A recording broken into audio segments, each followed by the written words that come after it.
না না, তাওহিদ হৃদয়ের 48 রান দেখে ভালো বলার কোনো উপায় নাই। আপনি স্কোরের উপর ডিপেন্ড করে তাকে ভালো বলতে পারেন না। সে এমন একটা স্টার্টিং পেয়েছিল যেখানে বাংলাদেশ দলের ওপেনাররা মোটামুটি একটা ভালো ভালো একটা পজিশনে রেখে গেছে তানজিদ হাসান তামিম এবং সাইফ হাসান। এবং যখন লিটন কুমার দাসের সাথেও ব্যাট করছিল, তাওহিদ হৃদয়ের ব্যাটে বলে হচ্ছে না। একটা প্লেয়ার এতক্ষণ খেলার পরে 30-40টা বল খেলার পরে যখন আউলা ঝাউলা আন্ধা ব্যাট ঘুরায়, তখন বুঝতে হবে তার প্রবলেম আছে। তার সংসারে মন নাই কিংবা তার শরীরে জুত নাই। যত কথাই বলেন, তাকে দেশের বাড়ি পাঠিয়ে আম কাঁঠাল খাওয়ানোর ব্যবস্থা করতে হবে। সবচাইতে বড়, লাস্ট 2 ওভার বাংলাদেশ দল কোনো বাউন্ডারি মারতে পারে নাই। 50 ওভারের খেলা, লাস্ট 2 ওভারে 12টা বলে কোনো বাউন্ডারি মারতে পারে নাই। না হলে বাংলাদেশ দলের স্কোরটা 320 হওয়ার মতো পজিশনে ছিল। এবং যেই পিচে খেলা হচ্ছে, এই পিচ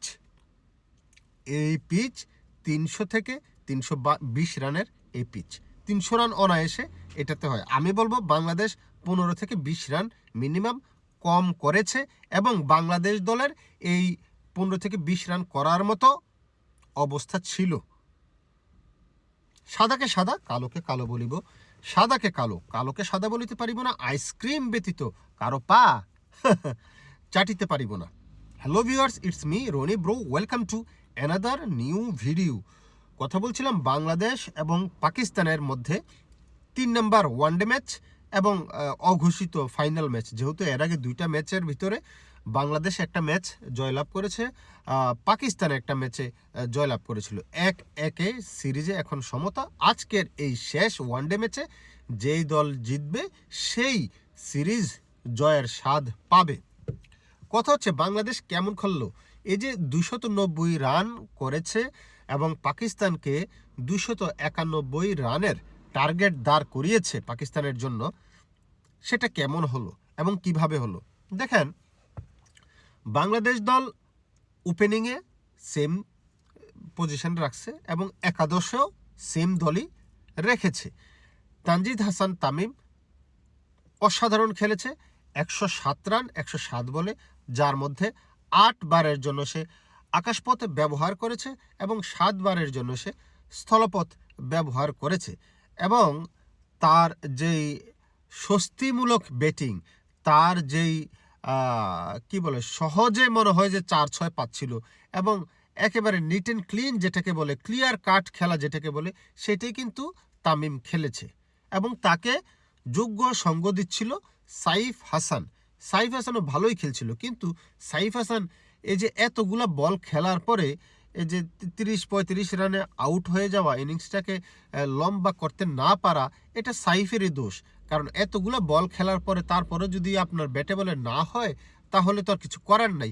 আপনি যেভাবে ডান্সিং ডাউন উইকেটে এসেছেন আফ্রিদিকে মারার জন্য, শাহিন শাহ আফ্রিদিকে মারার জন্য, ব্যাটে বলে এক করতে পারলেন না, বোল্ড আউট হয়ে গেলেন, পেভিলিয়নে ফিরে গেলেন। কিন্তু আপনি দেখে শুনে আপনি যদি খেলতেন, এতগুলা বল খেলার পরেও কেন আপনার ব্যাটে বলে এক হবে না, সেটা আমার মাথায় আসে না। হয়তো আমার শরীরে জুত নাই কিংবা শরীরে সংসারে আমার মন নাই, এই জন্য। কিন্তু ওইদিকে কিন্তু তানজিদ হাসান তামিম অসাধারণ খেলেছেন। তার ব্যাটে বলে এত সুন্দর টাইমিং হচ্ছিল, একেবারে মনে হচ্ছে যে ডাল ভাত খেলা, একেবারে মনে হয় যে পানি ভাত খেলছে সে। একেবারে সুন্দর টাইমিং হচ্ছিল, কোনো রকম প্রেশার সে ফিল করে নাই। তার ব্যাটিংয়ে কিন্তু প্রেশার ফিল হয় নাই, সুন্দর খেলছিল। সেইখান থেকে যখন ওপেনার ফিরে গেলেন, শান্ত মনে হয় 27 রানের একটা ইনিংস খেলেছেন, ভালোই খেলছিল। কিন্তু খেলতে খেলতে যেভাবে আউট হলো সে একটু প্রশ্নবিদ্ধ। এর আগেও তার ইনকামিং বলে তার যে দুর্বলতা আছে, এটা এর আগের ইনিংসেও, আগের ম্যাচেও পরিলক্ষিত হয়েছিল এবং সেম আজকের ম্যাচেও পরিলক্ষিত হলো। আজকেও এলবিডব্লিউ হয়ে যেভাবে ফিরে গেল। তানজিদ হাসান তামিম যখন আউট হলো, বাজে একটা বল বলবো আমি, খুব ভালো বল হয়েছে সেটা বলবো না, বাজে বলে একবারে ইনিংসের সবচেয়ে বাজে বলটাতে সে আউট হয়ে গেল আসলে ক্যাচ দিয়ে। যেখানে মিড অফের দিকে যে ফিল্ডার দাঁড় করানো ছিল, সেখানে ক্যাচ দিয়ে আবরার বলে আউট হলো। সরি, লিটন কুমার দাস ভালো খেলছিল, প্রথমে কিছুটা তার টাইমিংয়ের সমস্যা ছিল, পরবর্তীতে আমি দেখলাম যে মানিয়ে নিয়েছিল, কিন্তু তার একটু ইনজিউর্ড হওয়ার পরেই সেই হারিস রুফের বলে যে একেবারে বাউন্ডারির লাইনে যেভাবে ক্যাচ আউট হলো, আসলে দুর্ভাগ্য, তার হাফ সেঞ্চুরিটা পাওনা ছিল। লিটন কুমার দাস ভালোই খেলছিল, হয়তো লিটন কুমার দাস থাকলে বাংলাদেশ দলের ইনিংসটা 300 পার হতো। লিটন কুমার দাসের পরে যখন দেখলাম যে ক্রিজে আসলো কি নাম, রিশাদ হোসেন, একেবারে আননেসেসারিভাবে একটা প্রথম বলে আউট হয়ে গেল। তারপরে আফিফ হোসেনকে দলে রাখলো এবং ব্যাটিংয়ে আসলো। আফিফ হোসেন যে কেন দলে আছে আসলে আমিও জানি না, আফিফ মনে হয় নিজেও জানে না, কিংবা টিম ম্যানেজমেন্ট নিজেও জানে না। এর আগে দেখতাম যে ভাত ছিল, তরকারি ছিল, চুইংগাম ছিল। অনেকে মনে করতেছেন কি ইফতারি আজান দিয়ে দিছি, না না, আজান দেয়নি। এটা হচ্ছে ভাত শামিম, তরকারি নুরুল, আর ওই যে চুইংগাম জাকিরের কথা বলতেছি আর কি। তো ওরা ছিল, তাও দু একটা রান করতে পারতো দেখতাম। ধাউয়ার মাইরা মনে করেন অফ সাইডে খেলতে পারতো না, শুধু লেগ সাইডে খেলতো, তাও রান করতে পারতো। কিন্তু এই আফিফ যে কেন আছে দলে, বললাম না, আফিফ নিজেও জানে না কেন দলে ঢুকছে, সেটাও আফিফও নিজে জানে না, আমিও জানি না, কারণ তার তো কোনো রান নাই। এবং লাস্ট মুহূর্তে এসে 8 বল থেকে 5 রান করছে। আরে বেটা, তুই নামছস, ওভার আছে আর 2 ওভার, তুই মার, তোর তো এখানে জবাবদিহিতা নাই যে কেন তুই আউট হলি। ওভারে আছে আর 2টা, 12 বল আছে, তুই মারবি, 2 একটা 4-6 মার, বাউন্ডারি হাঁকা না। তোর তো শরীরে জুইত নাই, আমার তো মনে শরীরে জুইত নেই, শুধু শরীরে একেবারে শক্তিও নাই, একেবারে দুর্বল। আফসোস, সংসারে মনে হয় আর মন নাই, দেওয়ানো হইয়া ফয়দা আছে, ফয়দা নাই। দেশের বাড়ি পাঠাইতে হবে, ইফতারের পরপর তাকে আম এবং কাঁঠাল খাইতে দিতে হবে। লাস্ট মুহূর্তে বলবো, তাহিদ হৃদয় এতগুলা বল খেলার পরে যে একটা ব্যাটসম্যানের টাইমিং কেন হবে না? 12টা বল, লাস্ট 12টা বলে কোনো বাউন্ডারি হাঁকাইতে পারেনি বাংলাদেশ। লাস্ট 12 বলে কোনো বাউন্ডারি মারতে পারে নাই, যেখানে একটা ওয়েল সেট ব্যাটসম্যান তাহিদ হৃদয় 48 রান করে ফেলছে 44 বলে, তারপর একটা বাউন্ডারি মারতে পারে না। ওই যে দৌড়াইয়া কোনো রকমে জান টান নিয়ে 1-2 করে বাংলাদেশের ইনিংসে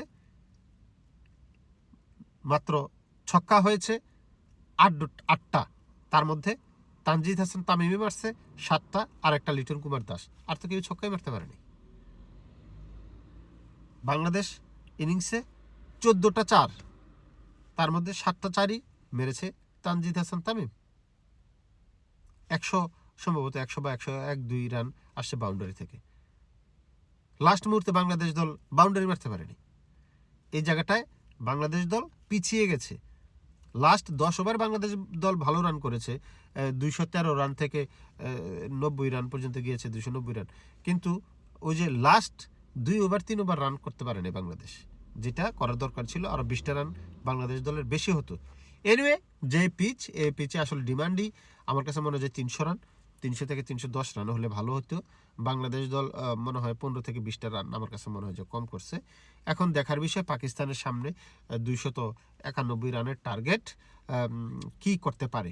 আপনাদের কাছে প্রশ্ন, কি মনে হয়, পাকিস্তান কি এই সিরিজ জিতে যাবে নাকি বাংলাদেশ সিরিজ জিতবে? 291 রান কি পাকিস্তান করে ফেলবে? আমার কাছে মনে হয় যে যদি বাংলাদেশ দল পাওয়ার প্লেতে 2-3টা উইকেট নিতে পারে, বিশেষ করে সাহিবজাদা ফারহানের উইকেটটা যদি নিয়ে নিতে পারে, আমার কাছে মনে হয় যে পাওয়ার প্লেতে 3টা উইকেট যদি নিতে পারে, 50-এর ভিতরে 2টা, আর 100 রানের ভিতরে 3টা-4টা, 150 রানের ভিতরে 5টা, তাইলে বাংলাদেশ জয়ের সম্ভাবনা থাকবে। কিন্তু যেভাবে ছাপা মাইর খেয়েছে, ওই দিন দেখলাম তাসকিন, আজকে পরিবর্তন করা দরকার ছিল, শরীফুলকে দলে নেওয়া দরকার ছিল। যেহেতু নেয় নাই, সেহেতু ওনার কিছু করার নেই। তবে যারাই দলে আছে, যদি 100% দিয়ে খেলে, আমি মনে করি বাংলাদেশ দল জিততে পারে, জেতার সম্ভাবনা আছে বাংলাদেশ দলের। ভালো বোলিং ফিল্ডিং করতে হবে, ক্যাচ মিস করা যাবে না, 1 রানের জায়গায় 2 রান দেওয়া যাবে না, এগুলো একটু দেখে শুনে খেলতে হবে। আপনার কি মনে হয়, কে জিতবে, বাংলাদেশ নাকি পাকিস্তান? সিরিজ কার হতে চলেছে? আর একটা কথা, যদি সংসারে মন থেকে থাকে, শরীরটা যদি জুইত থেকে থাকে, তাহলে তাড়াতাড়ি চ্যানেলটাকে সাবস্ক্রাইব করবেন। ফেসবুক থেকে দেখে থাকলে পেজে লাইক কিংবা ফলো দিয়ে পাশে থাকবেন। দেখা যাক জুইতে আছে না নাই, কি জানি দেওয়া নয় ফায়দা আছে।